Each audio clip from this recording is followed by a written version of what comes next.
I got hold of Mrs. Gross as soon after this as I could, and I can give no intelligible account of how I fought out the interval. Yet I still hear myself cry as I fairly threw myself into her arms. They know. It's too monstrous. They know. And what on earth? I felt her incredulity as she had me, as she held me. Why, all that we know, and heaven knows what more besides. Then as she released me, I made it out to her, made it out perhaps only now with full coherency even to myself. 2 hours ago, in the garden, I could scarce articulate. Flora saw. Mrs. Gross took it as she might have taken a blow in the stomach. She has told you, she panted. Not a word. That's the horror. She kept it to herself. The child of 8, that child. Unutterable still for me was the stupefaction of it. Mrs. Gross, of course, could only gape the wider. Then how do you know? I was there. I saw with my eyes, saw she was perfectly aware. Do you mean aware of him? No, of her. I was conscious as I spoke that I looked prodigious things, for I got the slow reflection of them in my companion's face.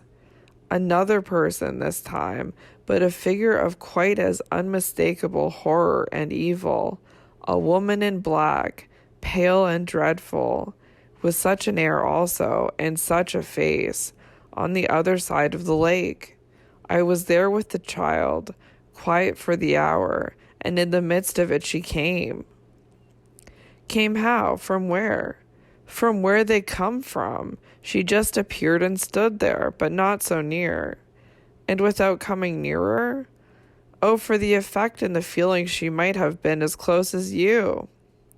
My friend, with an odd impulse, fell back a step. Was she someone you've never seen? Never, but someone the child has, someone you have. Then to show how I had thought it all out, my predecessor, the one who died. Miss Jessel? Miss Jessel. You don't believe me? I pressed. She turned right and left in her distress. How can you be sure? This drew from me, in the state of my nerves, a flash of impatience. Then ask Flora, she's sure. But I had no sooner spoken than I caught myself up. No, for God's sake, don't. She'll say she isn't. She'll lie. Mrs. Gross was not too bewildered instinctively to protest. How can you? Because I'm clear. Flora doesn't want me to know. It's only then to spare you.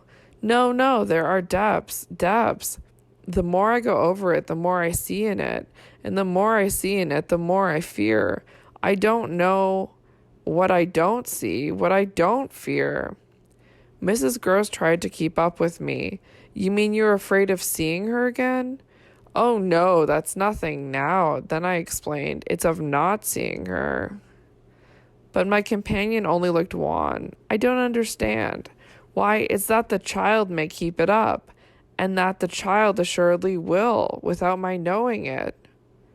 At the image of this possibility, Mrs. Gross for a moment collapsed, yet presently to pull herself together again as from the positive force of the sense of what, should we yield an inch, there would really be to give way to.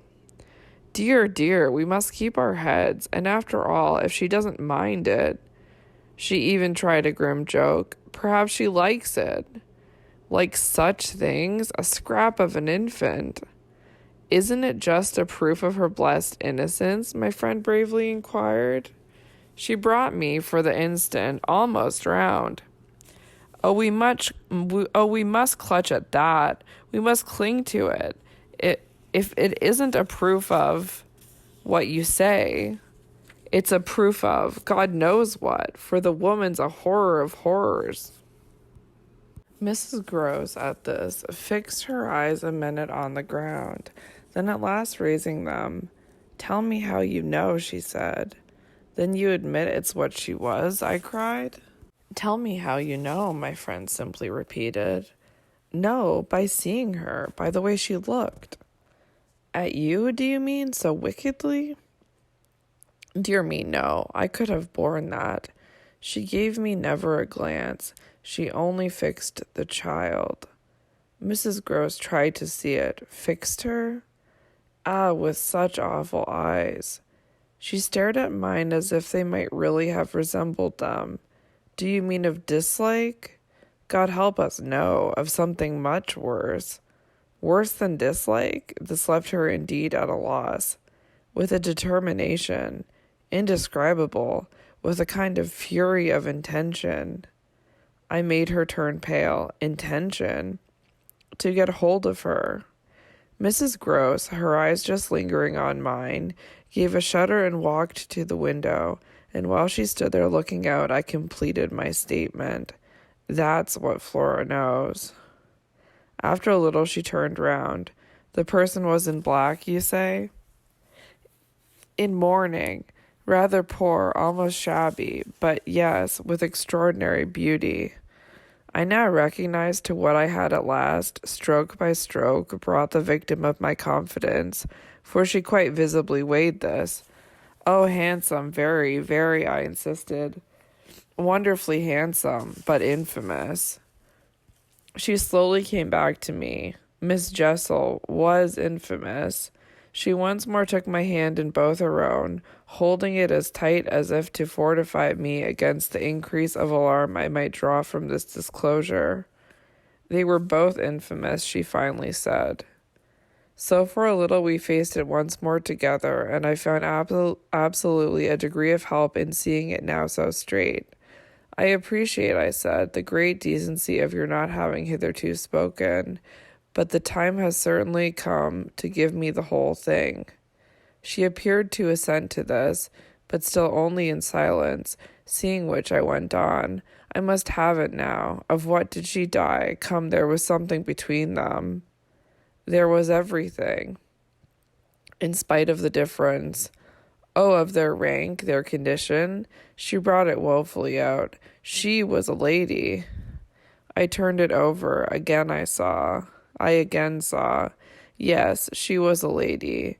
And he so dreadfully below, said Mrs. Gross. I felt that I doubtless needn't press too hard in such company on the place of a servant in the scale. But there was nothing to prevent an acceptance of my companion's own measure of my predecessor's abasement. There was a way to deal with that, and I dealt. The more readily from my full vision, on the evidence of our employer's late clever, good-looking own man, impudent, assured, spoiled, depraved.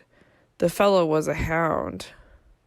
Mrs. Gross considered as if it were perhaps a little a case for a sense of shades.